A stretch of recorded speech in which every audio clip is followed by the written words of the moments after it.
Congratulations. Thank you. Thank you for having us today. Congratulations again. Appreciate it. So, what are some of the priorities that you have in mind now that you're chair? I think I've always had the same priorities. You know, children and their families, especially helping struggling families, is a real priority of mine. I really just feel like so many of the problems we have as a society, not just a county, but as a society, it has to do with families not having enough support, right? So if people can be helped to be better parents, then their children will turn out to be better students, and there'll be less crime. We'll have more taxpayers. All the things we need in our society. I just think it's going to be a healthier society, a healthier Prince George's, if we can help families just be better parents. It's just critically important. And people need support to make that happen.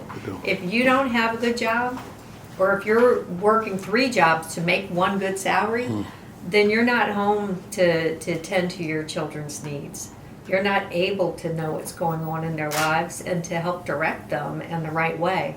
You don't mean to be a bad parent, but if you're not around to parent them, then, you know, they end up neglected and they end up on the wrong path. So I really think that that's where our investment needs to start. Is helping struggling families. One way I've done that already on the county council, there's a program called Family Connects. The Prince George's Child Resource Center was the original name of the organization that runs this. And they have put in a program that I've been extremely supportive of and even helped kick off. That it helps connect new parents, primarily new moms, to services. So when a child is born in Prince George's County, regardless of income, regardless of where you are entitled to visits from a home nurse. So home visits from a nurse. They come to your home. They help you work through those early days of parenthood. It's tough. I have 5 kids. I know. I didn't know what I was doing. You know, I wish I'd had somebody come by my house to tell me what to do. So this is something that's just really helpful to these parents. And if after a couple of visits they see that the parents are doing fine, then that's it. But if they find out that there's abuse in the home of any kind, or maybe they just need a job, like whatever their issues are, they connect them with those services, and that really, really helps. We need to expand the program. Not everybody knows about it, but that's one thing that I think that is helpful. That same organization has another program that costs more, and so it's harder to scale up. But that helps families from the time the woman's pregnant till the child goes to pre-K. Wow. With regular in-person visits in the home, and then eventually, when the mom's able to, out of the home in a group setting, so that 2 things happen. One, the moms get together with someone to lead them in conversation on different topics. And then another room, it's like a little child care pre-K thing happening. So the children get something, the moms get something, and to help lure a lot of the moms there, they have washers and dryers. Because you know what? Getting your laundry done, it's a practical problem. And if you have to use a coin-operated washing machine, I got to experience it a few years ago when our washer broke. It was bad. It was expensive. And it was aggravating. There's a high cost to being poor. So having that amenity there is a real great way to bring moms in for those regular meetings. Thank you. So how will you lead? The council is very diverse. A lot of different things, a lot of moving parts. The council is diverse. Everybody's got their own life experiences that they bring, and I think that's what makes our council stronger, because we have people from every walk of life, whether you're young or more senior. We've got everybody in there, black, white, different immigrant populations. What we don't have is anyone from the Latino community, which is unfortunate as a group to not have. But we do have people from the immigrant community who have made that a priority. So, and I certainly do myself. So how will you get everybody on the same page with your priorities and some of the things that you have in mind? Well, I think that everybody has the same goals. It's just how do you get there? Everybody wants less crime. Everybody wants strong schools. Everybody wants those things. So if we can all just keep our eyes on the goals and not on our own egos, it makes all the difference. And we can do that. And we just need to work together. I think that it can be hard to move a big ship like that. But I chaired the Prince George's House delegation in Annapolis, and I don't think this is an insurmountable issue. I do think most of us are very willing to work together, and we're doing it. So we already are. We started out with our retreat. Everybody had to come up with one location to highlight in the county that was in their district. Of course, the 2 at-large members chose wherever they wanted. And we traveled around the county. We got to see every part of the county. It was eye-opening for me. I mean, I know we have a beautiful county, but now it's fresh in my mind how beautiful our county is. And we have green space, we have beautiful homes, we have just a beautiful county. And I think that we don't do enough to let people know, because boy, it's just gorgeous. We have great parks. There's so many great amenities here, and it was wonderful to get to see them. I got to highlight a club in my district. Really, it's called Restaurant 55, but it's a club. So I think it's important that when we start talking about live, work, play, what does that mean? And what does that mean to someone in their 20s? If we only have beautiful parks, but we don't have a place to go meet your friends, then do you really want to stay here? Right. You at least wind up going someplace else to park. Somewhere else. Right. You go somewhere else. So we really want to provide everything right here, and at least I do. Maybe as we move together as a council, there will be other voices here who say, Jolene, you know what? We should just continue to make it a sleepy bedroom community.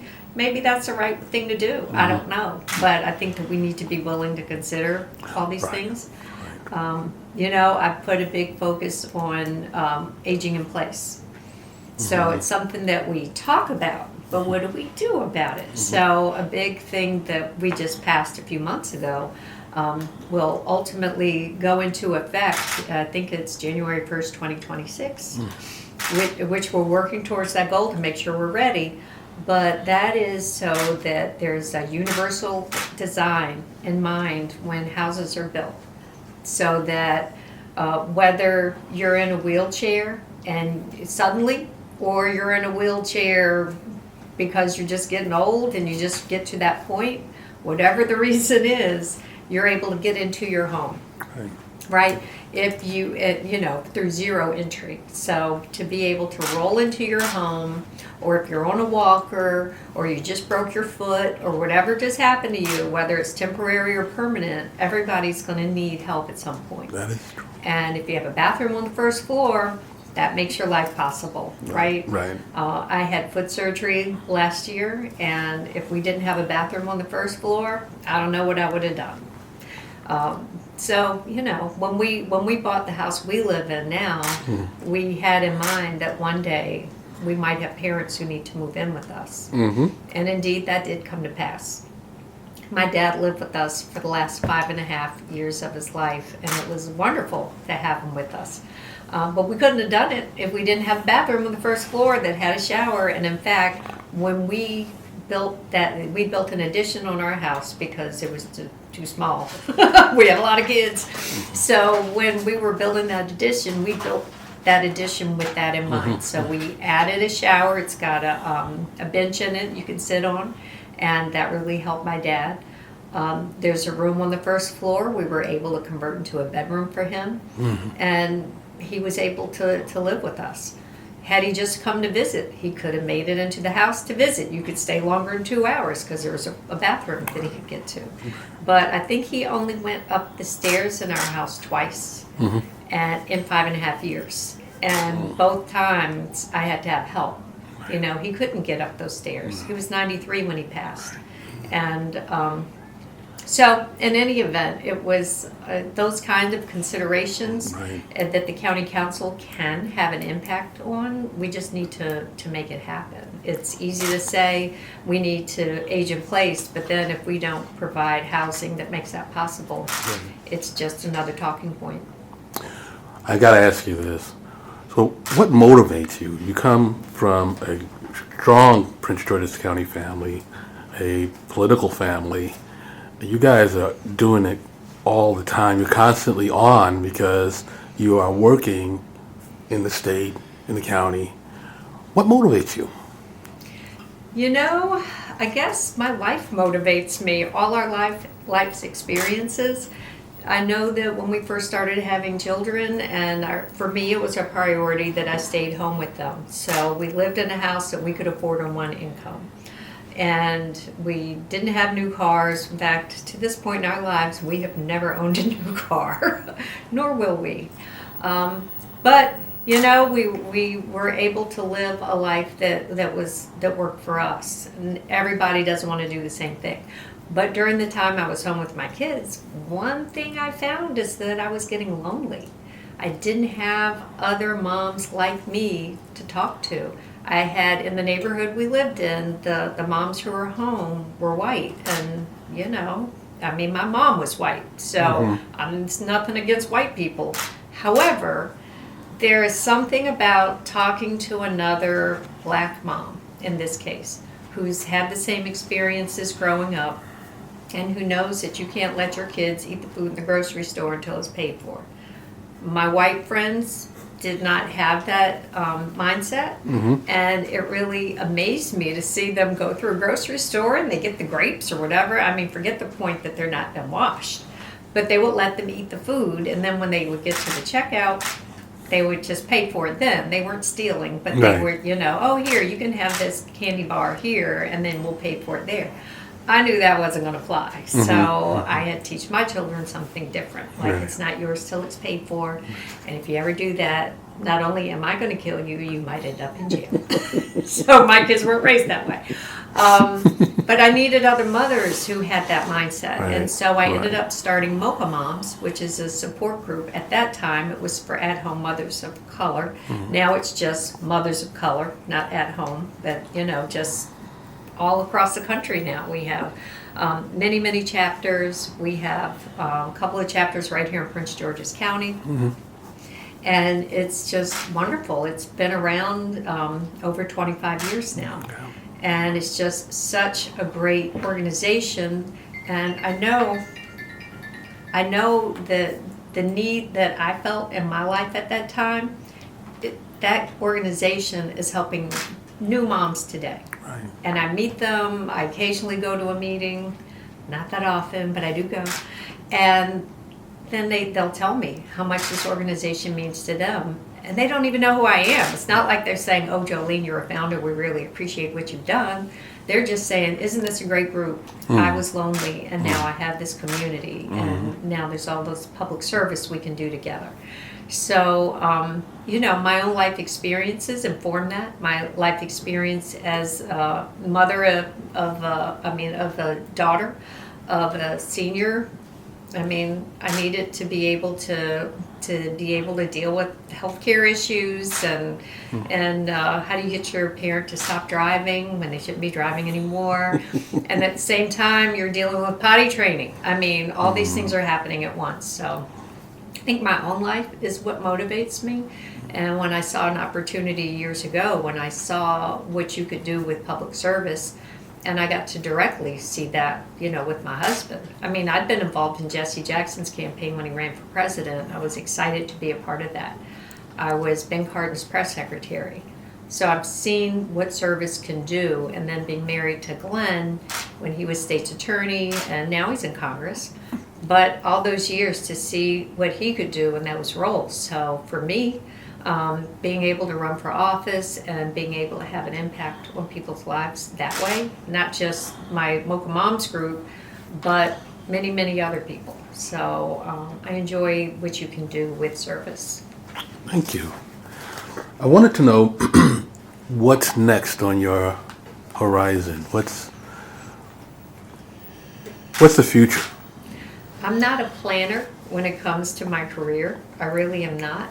I think that you really have to do the job that you have in front of you right now. So right now, I'm on the Prince George's County Council. Right now, I'm chair of the council. So for this moment, I have a big job, and I'm going to do that. If something else comes up, I'll have to reassess and figure out that thing. But I don't see me being in public service like this forever. I've got 5 sons. I've got a stepdaughter, and they're, babies along the way. I'm excited about grandmotherhood and being able to be involved in my grandchildren's lives. So at some point, I'll be a work a pole occasionally for a friend. Mm-hmm. But forever, I'm not trying to climb the ladder. You're not going to see me in the governor's office or even trying to run for it or anything like that. So I'm very happy to be in the county, to be in this position, and to work for the citizens right here. Thank you so much. Congratulations again. Thank you. Good morning.